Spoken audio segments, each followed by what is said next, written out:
Okay, wall's almost dry. So I'm just gonna go through my things that I need. All the dents, they always come with screw packs.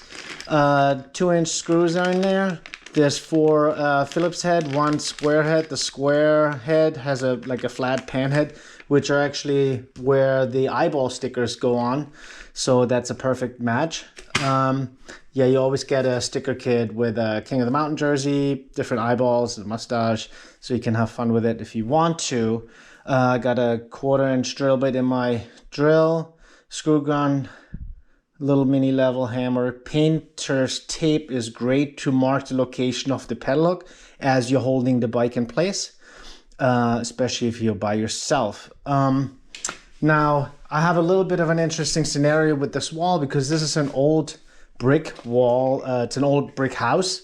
So there's only 1-inch furring strips behind the sheetrock. And so the sprockets, for example, came with these 2-inch screws. They're actually white, painted white heads. And I had to shorten them because obviously I was going too deep in, hitting the brick, and the screws started getting pushed out. So very unusual wall. It's the wall I have, and that's how I deal with it. But that is only happening here for me. That should not be an issue for most people at any houses. All right, so let's talk about the bikes quick that we're hanging here. So it's basically going to be my track bike, and then Stacy's track bike. I'm 5'9", that's a medium. I think it's like a 54 centimeter frame, and Stacy is small, so she's got a small frame. So those are our 2 track bikes that are going up. And then I also want to fit her road bike as the 3rd bike at the bottom. So that's where I'm not sure if this is going to work. Just taking a quick measurement from the top of the radiator, top of the wall, 83 inches. We're actually below 7 feet by an inch. So I don't know if I'm wasting a lot of time here trying to fit this in here, because that is not a lot of space for 3 bikes.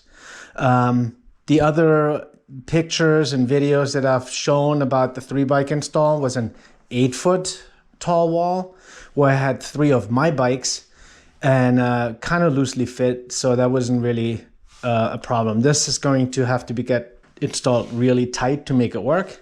If you do have a mountain bike, anything with the widest handlebar has to be up top, because whatever the issue is on overlapping is actually handlebars hitting the bike above. So that's where you limit yourself as far as overlapping goes. But the extra 5 degrees lean out from the dand or the sprocket will make it a little bit easier, meaning I can overlap the bikes a little bit higher. So let's get it rolling. So what I always like to do as a little, helper is have a little piece of painter tape, which is going to mark the position of my first pedal hook. Since you have to imagine the pedal hook engages basically this way to the wall and to the pedal. So I can hold up the bike against the wall without the pedal hook and just mark the location of the pedal, and then from there I can figure out where my pedal hook's going to be. So let's do that now.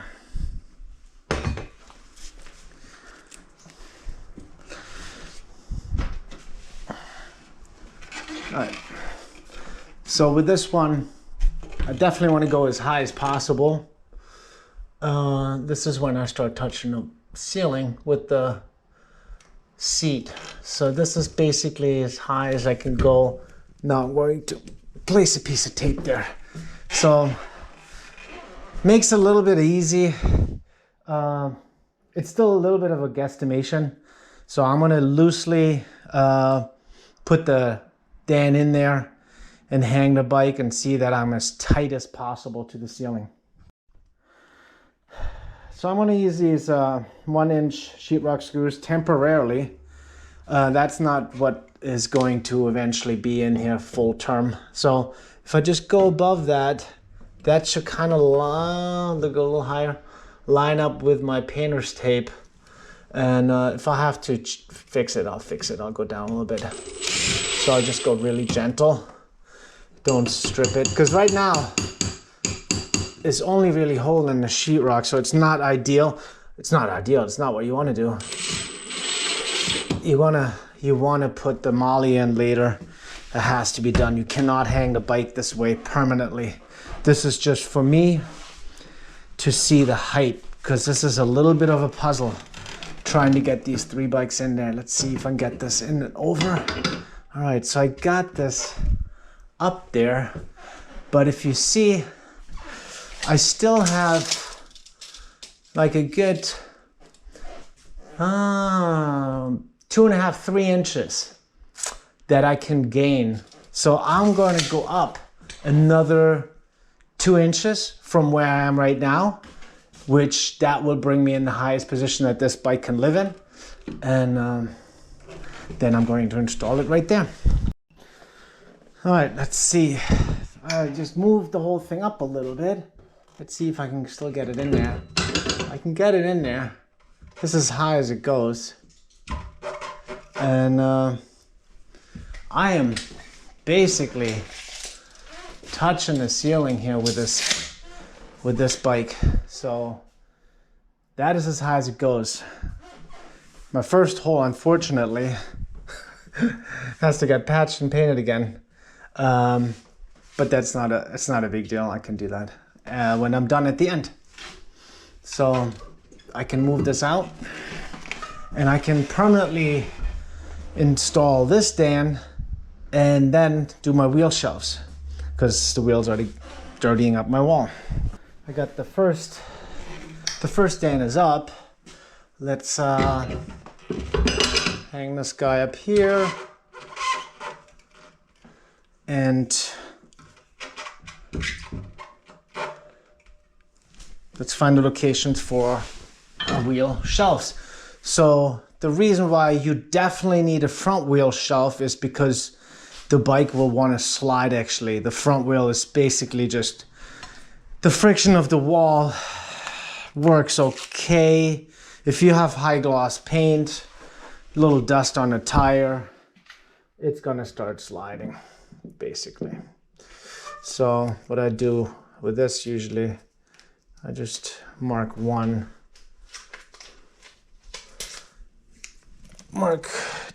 basically the corner of the shelf this way, so then I can take it off and drill holes, do whatever I need to do. This is definitely as high as I want to go. All right, so then I have this little level. Actually, it's kind of convenient. It's magnetic. I can line this up now with my corner of the painter's tape. Kind of have it level, hold it there, and let's see if that stays there, so I can talk. Because usually I stick these these screws in my mouth and then I can't talk. So chances are, yeah, I'm hitting the brick. So this is my scenario. So I have to shorten these screws and then have to put some ollies in too. There you go. Let's just drive this in. It's probably, yeah, same thing. So as you can see, this is as far as those 2-inch screws goes. I have to shorten the screws. Yeah, I'm screwed. So I'm gonna just take these out and cut them down a little bit. It'll take a second, and then drill a 1/4-inch holes and put that in. Actually, figured out the easiest way to shorten the screws just with a bolt cutter, because they're going into a molly, so it goes into soft plastic or nylon, whatever that is. So bolt cutter will work. Takes a second. And then Let's pre-drill this with the 1/4" bit. Yeah, I hitting the brick. Definitely brick there. The one wandered a little bit too, but there's not that much weight on these shelves. That's the one. It's the second one. All the way in. I got my 2 shortened screws. And that's biting. Oh, really? Where is it? There it is.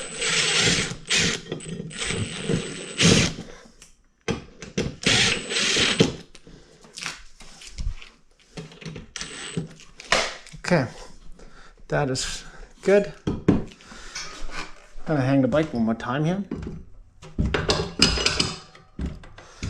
And you definitely don't want to start from the bottom. You want to start from the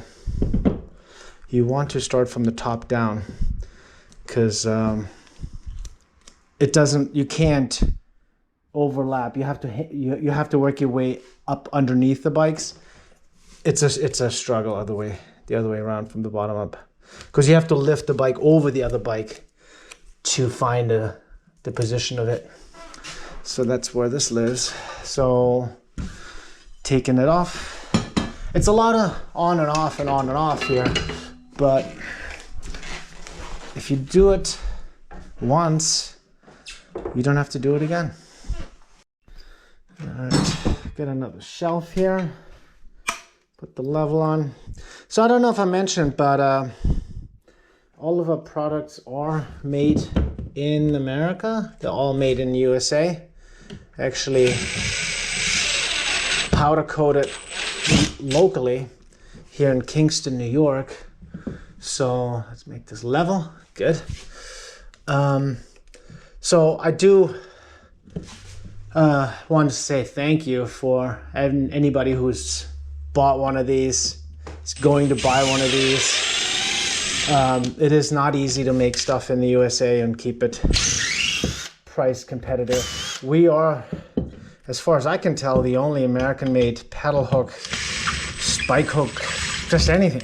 You know, I mean, who am I kidding? There's not much stuff made in the USA anymore. And I know why.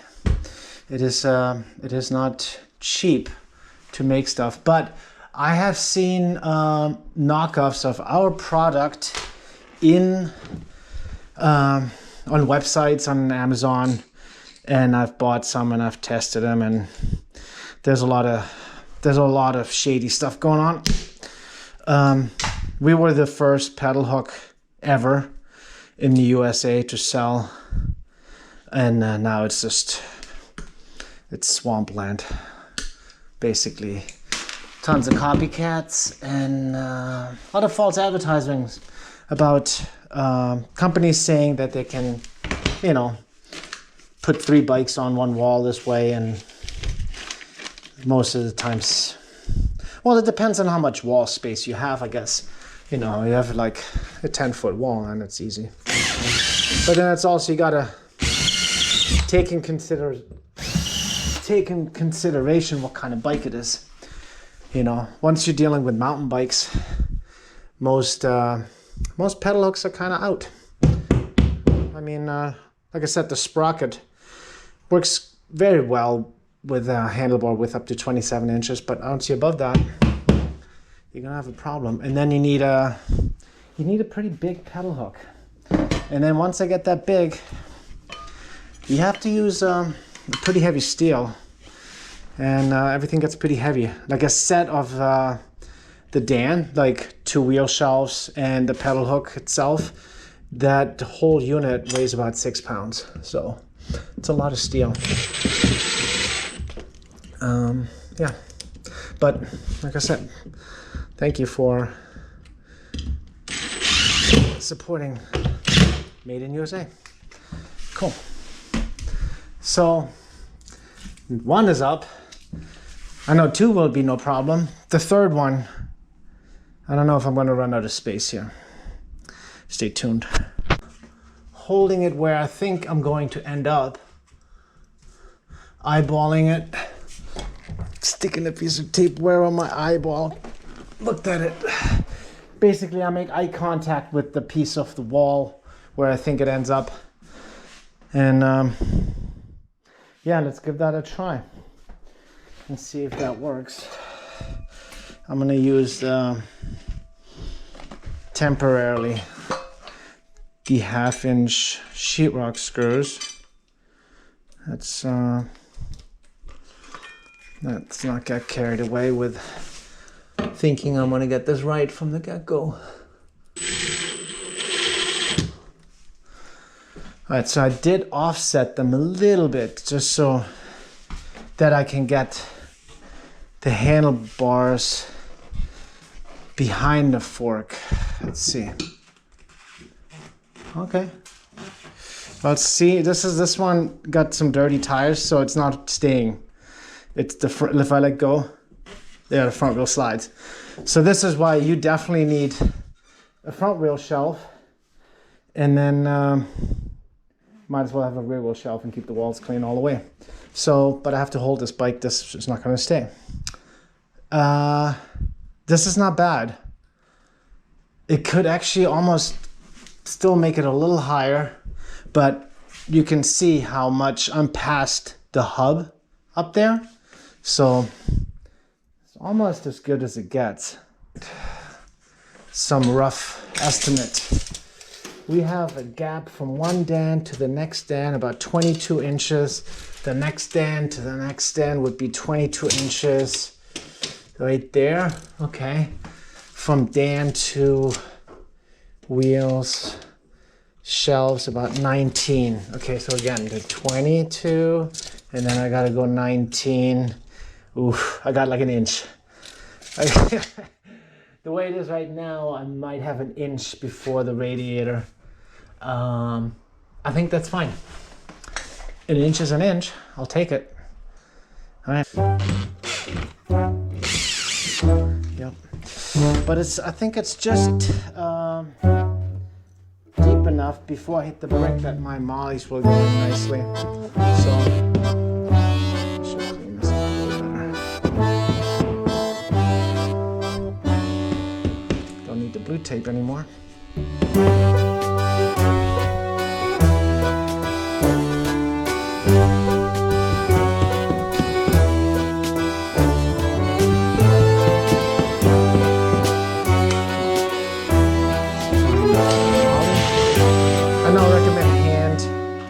Like if you're not, excuse me, hey, drop it. That's not a toy. Pepper, can you just, I love you. Can you just let daddy work? Thank you. I recommend hand tightening unless you're really comfortable and used to your screw gun and you can feather it like super gentle. This is like, I love this screw gun, so, but we do recommend hand tightening it so you don't strip the mollies in it. You have to make a bigger hole, and then you have to use a bigger screw, and then you'll be mad at me. You'd probably be mad at me anyway, because a 3-bike install takes a bit of time. Maybe it takes a couple of extra holes here and there, but you're gaining a whole lot of floor space. You know, it's kind of cool. Plus it'll look really, really nice when it's done. All right, so now I got the second set of dams installed. Let me put on the little track bike here, little Stacy's bike. Good. That's fine. So now, is that enough space for a third bike? It's this one right there. Let's find out what we got here. I think I'm just gonna make it. All right, let's see if I can actually get a little bit better of a measurement. I can have it resting on the radiator at the bottom. That's resting there. So I'm still looking up that way. I got space, so I can go an inch higher from where I am. I'm just gonna, let's see if I can get the drill in there. Kind of score mark this spot there. And then probably bring it like, let's see, an inch up. Yeah, maybe an inch. Oh, don't drop it. There it is. Yeah, this is one of those few times where you want to have 3 arms and you don't. All right, got the third Dan temporarily mounted. That's the moment of truth here. I have a good feeling about this. All right. I am above the radiator. I am gonna get this done. The 3 bikes on one wall, 7 feet. There you go. So that's where I'm going to install this one. And then do the wheel shelves. And then eyeball stickers, maybe some touch-ups, but call it a day.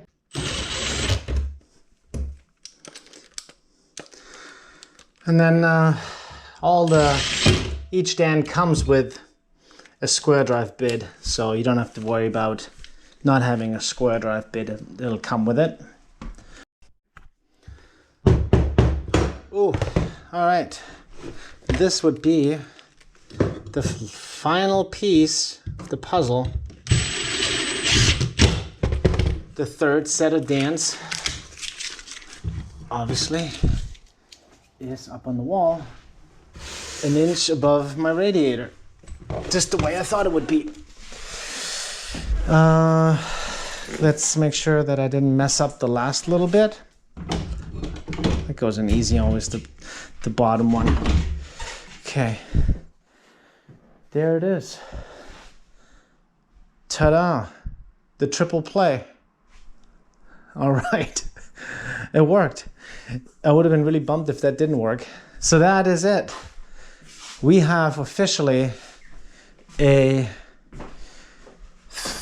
3 bike install on a 7-foot wall.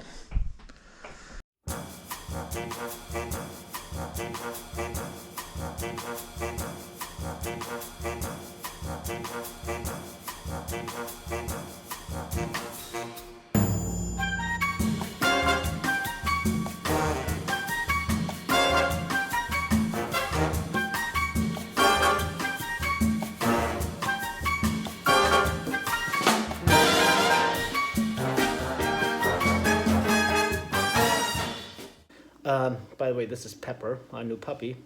One of my bikes, medium-sized track bike, 2 Stacy bikes, so all drop bar bikes on a 7-foot wall. For me, I think if I had 3 of my bikes, I probably would need a little bit more. I mean, I only had an inch at the bottom to spare.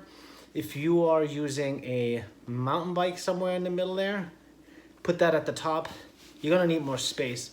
I would say mountain bike and 2 medium-sized road bikes. I would say minimum of 8 feet of floor to ceiling height. Other than that, I appreciate you guys supporting a Made in USA product, keeping it local, and maybe I'll see you out on the trails or on the road, and I'll go ride your bike. Have fun. Bye. What are you, eating yourself? What the hell's wrong with you?